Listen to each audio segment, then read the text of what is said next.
tarde, amigos. O nosso trabalho é sobre resposta imune contra fungos e eu vou falar um pouco o que vocês precisam saber ao final dessa aula. Nós vamos falar sobre receptores de reconhecimento de padrão, que estão nas membranas das nossas células para o reconhecimento de cada fungo específico. Resposta imune contra os fungos, seja ela extra ou intracelular, e suas diferenças. Quais as principais células da resposta imune? Macrófagos, neutrófilos, linfócitos TCD4 positivo, dentre outros, e as principais interleucinas, seja IL-8, IL-12, IL-10, e a finalidade de cada uma.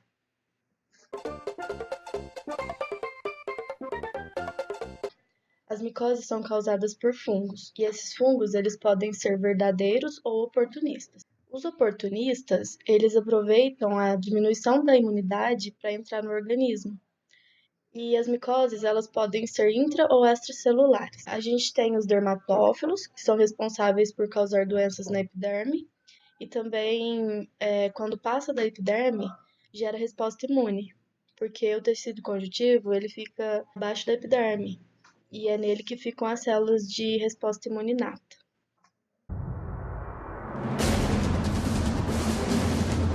Primeiramente, falarei sobre a resposta imune contra fungos extracelulares. Na imagem, temos duas lâminas mostrando um dos fungos mais presentes na nossa clínica. Uma delas é a Candida albicans e o Aspergillus. Bom, depois que o fungo consegue ultrapassar as barreiras físicas do nosso organismo e invadir o nosso tecido subcutâneo, nós temos células residentes que irão fazer a fagocitose desse fungo e levarão para células T naive, que estarão no tecido linfóide secundário. Em seguida, farão a proliferação em células de TH1, TH2 e TH17. Porém, irei evidenciar a ação do TH17, que tem maior papel na resposta contra fungos extracelulares. Para contextualizar, nessa imagem aqui, nós podemos ver aqui uma barreira epitelial, o tecido conjuntivo e embaixo a camada basal. O fungo ele ultrapassa a barreira epitelial e a célula residente conhece através dos receptores padrão. Nesse slide podemos ver os receptores de reconhecimento padrão que estão presentes nas células do sistema imune inato e participam da reação do organismo para a eliminação e contenção de infecções fúngicas. Por exemplo, o TLR2, TLR4 e o TLR9. Cada tipo de receptor ligará a um pump específico. Como, por exemplo, o TLR9 se ligará a Candida albicans, a dectina 1, um dos principais receptores de reconhecimento na ação combate fungos, se ligará às beta-glucanas dos fungos, ocasionará a fagocitose do fungo específico. O reconhecimento por receptores padrão, o RRP, consegue identificar as glucanas fúngicas. Então acontece assim a interação. Então, logo em seguida, o fagócito consegue fagocitar o fungo e em seguida fazer sua destruição e levar para o tecido linfóide secundário, onde lá encontrará os linfócitos T naive, podendo assim fazer a apresentação do epíteto. Nós vamos falar do complexo principal de histocompatibilidade, que nós abreviamos de MHC1 e MHC2. Aqui nós vamos focar no MHC de classe 2, são produzidos por células apresentadores de antígenos. Um exemplo disso nós temos os dendritos e os macrófagos. Então, como foi falado, vai ter o MHC classe 2 que vai expressar esse epítopo. E essa ligação entre o MHC de classe 2 e o epítopo irá realizar com o linfócito T por meio do TCR. Então, houve a ligação entre a célula apresentadora de antígeno e o linfócito T. Essa célula apresentadora de antígeno ela irá liberar interleucina 6, interleucina 23 e interleucina 1 para o linfócito T. O que acontece é que essas interleucinas e mais o TGF-beta irão ativar dentro da célula do linfócito T alguns fatores de transcrição, como o STAT3, no caso da interleucina 6, e o HOR, no caso do TGF-beta. Esses fatores de transcrição irão ativar partes do gene que também irão produzir interleucina 21. Essa reação que ocorre, né, dentro do linfócito T, com interleucina, com gene, tudo, irá ativar essa célula T. E essa ativação é importante porque a célula T ativa irá sair do órgão linfóide e irá para a corrente sanguínea. Na corrente sanguínea, ela irá se proliferar. E por conta daquela ativação de interleucinas, do TGF-beta, ela irá se proliferar no perfil TH17. No tecido ocorre uma guerra entre os fungos e as células residentes. Então chega o linfócito TH17 nessa região. Essa célula irá produzir IL-17 e IL-22. O IL-17 irá chegar na região da infecção para que ocorra o recrutamento de neutrófilos. O IL-22 estimula a regeneração do epitélio. Então, ocorre uma intensa atividade neutrofílica e esses neutrófilos irão fagocitar os fungos e resolucionar a infecção. E agora irei resumir tudo aquilo que foi falado de TH17. Células dendríticas e macrófagos reconhecem as glucanas fúngicas e liberam citocinas que estimulam as células linfóides inatas, ILC3, residentes dos tecidos a liberarem citocinas, principalmente IL-17, as quais recrutam neutrófilos e induzem a produção de peptídeos antimicrobianos, que protegem contra a infecção.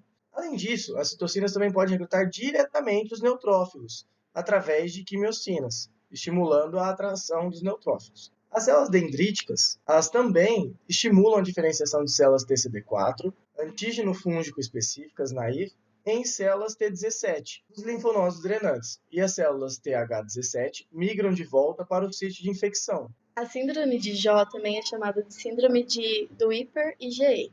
Essa síndrome ela é causada por mutação no STAT3 e vai causar um desenvolvimento defeituoso do TH17. Ela é caracterizada pela suscetibilidade aumentada à infecção. E na criança, ela causa abscessos na pele, como a gente vê na imagem. E essas infecções são infecções bacterianas e fúngicas na pele. Bom, agora vamos falar um pouquinho sobre o perfil TH1. O mecanismo que acontece no início é basicamente igual ao que acontece no perfil TH17 que já foi visto, da fagocitose do fungo e apresentação por linfócito T. Então, o que acontece? A fagocitose aqui do patógeno, ocorre a destruição desse patógeno e ele é levado até o linfócito secundário. A diferença fica aqui, essa interleucina 12, que irá ativar o linfócito T. E esse linfócito T irá para a corrente sanguínea. Na corrente sanguínea, essa célula T irá se proliferar em outro perfil por conta da interleucina 12, que levou à ativação do linfócito T. Então, irão proliferar células linfócito TH1.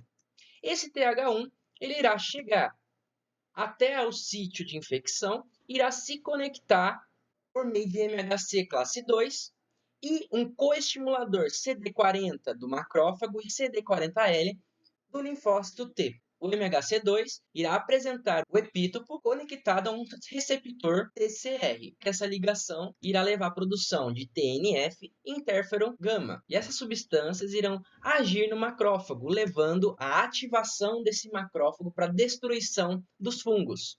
Além disso, haverá o recrutamento de mais macrófagos e a ação do TH1 a destruir esses fungos por meio da ação dos macrófagos. Então, resumindo, você vai ter uma APC que irá fagocitar esse fungo, irá apresentar para uma célula T naive nos linfáticos secundários, que irá se proliferar em perfil célula TH1. E essa TH1 irá, no sítio da infecção, ocorrerá a ativação clássica do macrófago, ou seja, o killing microbiano aumentado. A subpopulação de TH2 também é ativada através da inibição do interferon gama através da interleucina 10 e também pela produção da interleucina 4 e 5, que fará a ativação de mastócito, eosinófilo e das células B, que terão por função mais tarde a produção de anticorpos do tipo IgE. Agora vamos falar sobre os fungos intracelulares. Temos como exemplo o Cryptococcus neoformum e o Histoplasma capsulatum. Vemos então o fungo entrando na barreira epitelial e infectando uma célula. Agora sim, nós iremos falar do MHC classe 1. A célula que irá apresentar esse tipo de MHC será uma célula não apresentadora de antígeno. Em nosso exemplo, nós utilizamos uma célula do epitélio. Assim, quem irá reconhecer esse tipo de MHC será o linfócito TCD8 positivo, que iremos apresentar no próximo slide. Então, como foi dito, essa célula irá expressar o MHC classe 1 e o linfócito TCD8 irá se ligar com seu receptor TCR e um coestimulador, o CD8. Caso ocorra essa última ligação de confirmação, levará à apoptose da célula infectada. Mas não é tão simples assim. O linfócito TCD8 irá liberar granzinas e perforinas, que resultará na apoptose da célula em questão. Agora vamos falar alguns mecanismos de escape dos fungos. Separamos 3 deles. O primeiro é utilizado pelo Cryptococcus neoformans, que inibe o recrutamento de células NK e macrófagos, inibindo a resposta celular. Outro mecanismo é a existência do beta-glucanas na camada de manose ou melanina, o que mascara o patógeno chamado de dimorfismo. Por fim, o recrutamento do perfil TH2 induz a ativação de macrófagos M2. E alguns fungos aproveitam para invadir esses macrófagos e utilizar como reservatório de proliferação. Além disso, fazem com que o macrófago produza arginase ao invés de óxido nítrico, produzindo uma fonte de crescimento fúngico. Agora vamos falar um pouco sobre a formação do anticorpo. Neste caso, a resposta contra o fungo não é um mecanismo tão expressivo. Porém, os anticorpos com linfócito B, eles terão a função de opsonização, que também auxilia na fagocitose e na deposição de proteínas no sistema complemento. Para os fungos que possuem cápsula, a opsonização é essencial, pois é uma barreira a mais, uma proteção a mais. E como eles funcionam? O anticorpo ele auxilia diretamente por inibir a formação de biofilme, inibição da replicação e inibição da mudança da morfologia.